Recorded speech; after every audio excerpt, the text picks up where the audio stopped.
Selamat pagi Bapak dosen dan teman-teman sekalian. Saya Monika Iwan, NIM 205200087 akan menjelaskan tentang evaluasi kebijakan publik. Evaluasi kebijakan publik merupakan proses yang dilakukan terhadap semua aktivitas yang bersifat integral dari keseluruhan proses kebijakan publik. Evaluasi kebijakan publik akan melihat dan menilai kebijakan publik yang dilaksanakan apakah sudah seperti yang diharapkan atau belum. Evaluasi kebijakan publik akan dapat menambah nilai dari proses kebijakan itu sendiri. Tujuan pelaksanaan evaluasi terhadap pelaksanaan kebijakan. Yang pertama, menentukan tingkat kinerja suatu kebijakan atau seberapa besar derajat pencapaian tujuan dan sasaran. Yang kedua, mengukur tingkat efisiensi suatu kebijakan. Yang ketiga, mengukur tingkat keluaran atau outcome suatu kebijakan. Yang keempat, mengukur dampak suatu kebijakan. Yang kelima, mengetahui apabila ada penyimpangan. Yang keenam, sebagai masukan untuk kebijakan yang akan datang. Pendekatan yang digunakan dalam evaluasi yang pertama, pendekatan evaluasi semu, yaitu pendekatan evaluasi yang menggunakan metode deskriptif tanpa menanyakan manfaat dari hasil kebijakan pada individu atau kelompok, asumsi ukuran tentang manfaat suatu yang terbukti dengan sendirinya. Yang kedua, pendekatan evaluasi formal, yaitu pendekatan evaluasi yang menggunakan metode deskriptif untuk menghasilkan informasi yang terpercaya dan valid mengenai hasil-hasil kebijakan berdasarkan sasaran program kebijakan yang telah ditetapkan secara formal oleh pembuat kebijakan.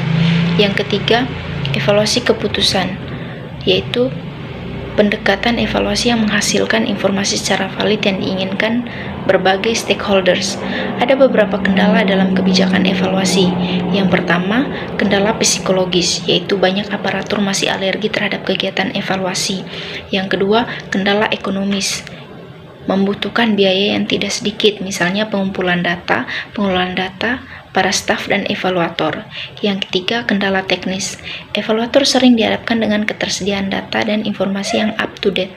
Yang keempat, kendala politis. Suatu kebijakan dapat saja diwarnai oleh kepentingan dan tawar-menawar politik tertentu dari kekuatan politik baik di dalam maupun di luar struktur. Yang kelima, kurangnya tersedia evaluator. Contoh evaluasi dari kebijakan publik saya ambil dari Nusa Tenggara Timur. Melakukan evaluasi terhadap proyek pembangunan sosial melalui kelompok masyarakat di kawasan hutan beling Manggarai Barat.